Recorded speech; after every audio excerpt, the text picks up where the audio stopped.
Ассалаумағалейкум халқым, қалдарыңыз қалай, жақсысыздар ма? Мен бүгін кішкене әлемдік экономикаға шолу жасап өтсем деп тұрмын. Бүгінгі күнде мұнайдың бағасы күрт көтеріле бастады. Оның негізгі себебі кешегіде өткен ОПЕК плюс келісімі. Бұрында енді ОПЕК дейтін ел болатын, картель дейді оларды, бір жиналып алған топ, олар өздері мұнай бағасын реттеуге тырысатын. Уағдаласқан түрде бағалық келісім жасап, енді кейінгі жылдарда олар ОПЕК плюс дегенді шығарды, ОПЕК және қосу ретінде ол ОПЕКке мүше емес елдерді де қосып алды қатарларына. Солардың ішінде Қазақстан, Ресей сияқты тәуелсіз ойыншылар да бар.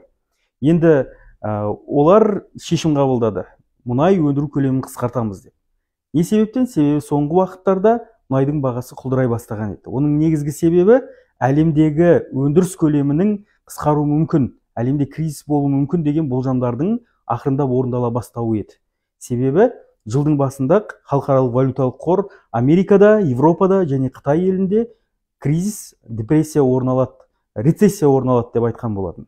Енді қарасақ, шынында да осы болжамдар рас келе бастаған сияқты, өйткені Американың бірнеше банктері жақын арада банкрот болып кетті. Осының салдарынан белгілі бір дәрежеде сұраныс нарықта азайып, және де мұнайдың бағасы төмендеуі мүмкін деген болжам болды. Шынында да мұнай бағасы төмендеп келе жатқандықтан ОПЕК плюс елдері кешегіде Сауд Арабиясы тәулігіне 500 мың баррельге дейін қысқартса, Қазақстан да сол келісімге қол қойып, тәулігіне 78 мың баррельге дейін қысқартамыз деп отыр өндіріс көлемін. Бұл енді Қазақстан экономикасына қалай әсер етуі мүмкін? Қазір көріп отырмыз, мұнай бағасы 70-ке таяп қалған мұнай бағасы қазір 85-ке қайтадан көтерілді біраз уақыттың ішінде. Ол деген сөз белгілі бір дәрежеде Қазақстанның экспорт әлеуеті сақталады деген сөз жақсы, жалпы ішкі өнімінде кішкене өсім болуы мүмкін, салық ретінде бюджеттің кіріс бөлігі артады деген сөз, және де түптеп келген кезде бұл біздің теңгеміздің тұрақты болып тұруына өзіндік ықпалын тигізеді деген сөз. Қазіргі уақытта мұнай бағасының көтерілуінен теңге кішкене күшеюі мүмкін.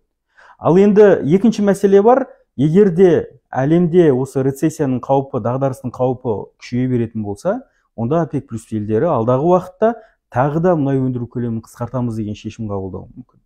Ондай уақытта Қазақстан тағы да мұнай өндіру көлемін қысқарта беруге қаншалықты дайын деген сұрақ туындайды. Себебі соның салдарынан белгілі бір дәрежеде біздегі мынау үлкен мұнай шұңғымалары белгілі бір дәрежеде тереңнен мұнай алынғандықтан бұл өндіріс көлемін жүргізу қиынға түседі. Қандай бір мұнайлы елдер бар, мұнай тура жердің бетіне шығып жатқан. Оларда қатты емес, ал енді біз сияқты елдерде оңайға емес. Өйткені мұнай тереңге кетіп қалса, оны қайтару қиынға болады, қиынға соғады. Сонда жаңағы мұнайды өндіретін скважиналар жұмысын тоқтатуға тура келеді. Оның салдарынан мұнайлы компаниялар жұмыссыздықты өрбітуі мүмкін. Біраз азаматтарды жұмыссыз қалдыруы мүмкін, уақытша болса да. Бұның бәрінің әлеуметтік салдары бар. Енді уақыт көрсетеді, қалай өрбиді.